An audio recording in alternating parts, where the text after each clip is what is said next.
Hello fellow YouTubers, it's Socket Man here. Give you a little rundown of the Gravely clan. This would be the family Gravely clan. Start here with a 1953 Gravely Model LS. It's a 5 horsepower. Serial number is 81369. This one belonged to my father. He bought it in the early to mid 70s when we lived down in Quebec. We had a big long driveway, and that's the snowblower that came on it. As you can see, it's had a god-awful orange paint job done on it. We bought from Thomas Vanier Equipment down in Quebec. They were basically a Gravely dealership, and reconditioned them. They had done a recon on this one and then painted it all orange. So I guess the paint job's holding up okay for 30 years old, but it's still ugly. The next one, it's got, so in the 53 model, it's got everything should be good on it. It's obviously leaking oil like everything else. The plans for this one is a complete nut bolt restoration back to original, so sandblast paint, the whole 9 yards. It has the Fairbanks Morse,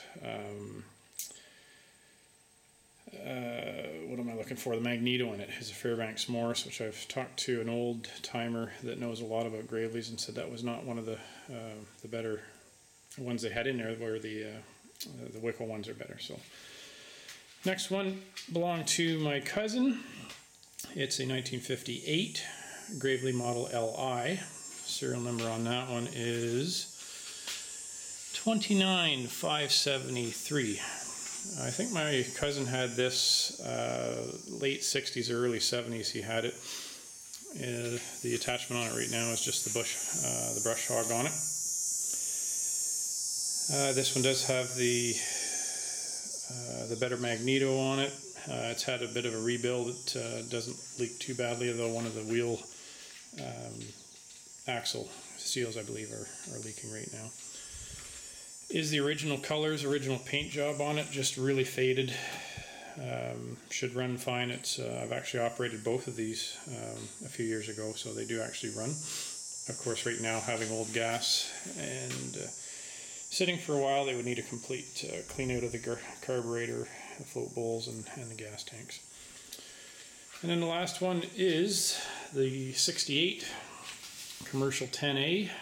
That serial number is 465, oh no, that's a spec number. 46520D is a spec number. Serial number is D199147. This one belonged to my uncle, and he bought it, I think, somewhere around the 80s, late 80s. And he used it around his property. Ended up out at his father-in-law's place.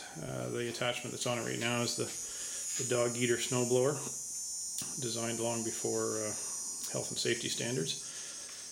And I'm just finishing up a top end rebuild. This is the one that it's got the electric start, so it's going to be the workhorse for now. It's got a couple small leaks on it I can tackle.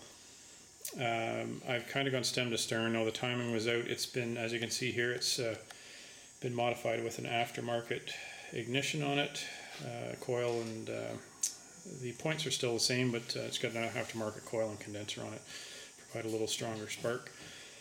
But I've done a top end rebuild, 2 new valves. I've gapped the valves, I've timed it, decarbonized the head, new plugs, had the carburetor off, and have completely rebuilt it, cleaned it all up. New points on there, gapped the points, and I'm just putting it back together now, and I hope to be able to fire this up sometime in the next couple of days.